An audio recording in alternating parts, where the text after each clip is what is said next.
things being equal. What I also mention here, though, is that there's a lot of jobs, that job advertisements that include more than one stats package. So just because SAS is the most popular, that doesn't mean that 60% of jobs want somebody who knows SAS and only SAS. There's a lot of jobs that say SPSS or SAS or MATLAB.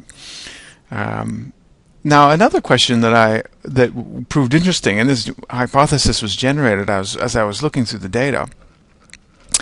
And what I wanted to know was what the number of jobs out there that are being advertised for stats and that were actually making reference to a stats package. There are stats jobs out there that make reference to somebody that they want that's an analyst, and then they don't even specify what kind of stats package. So not including those jobs, including all of the jobs that make reference, at least one reference to the 10 stats packages I examined.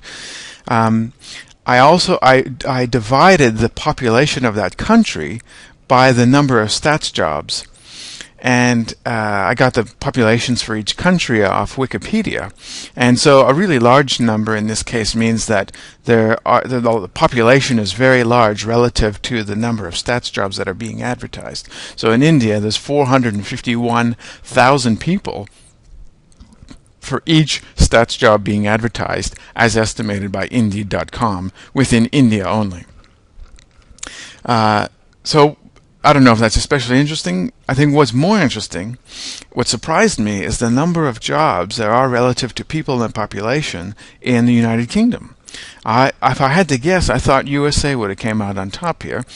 I would have thought there was most stats jobs in the USA relative to the population, but that's not the case. The UK had the largest number of stats jobs relative to the population.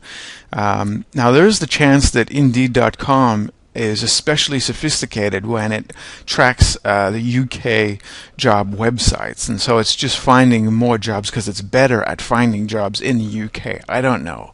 I'm assuming here that it's equally good across all countries.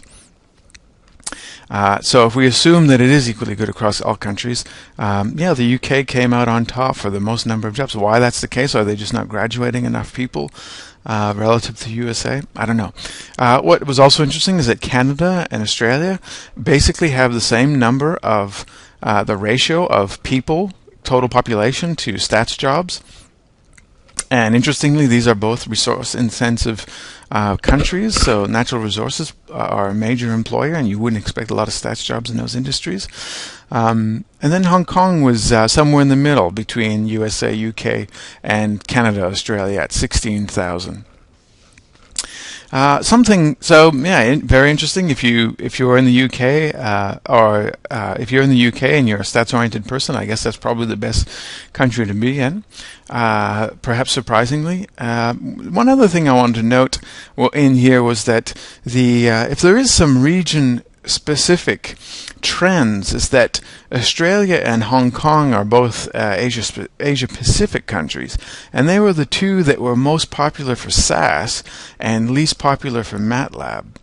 Otherwise, the trends there was a lot of homogeneity across countries and stats packages. But the one deviation was SAS was really popular in Australia and Hong Kong, and MATLAB was relatively less popular in these two countries, which are both regions, which are both within the same region, Asia Pacific.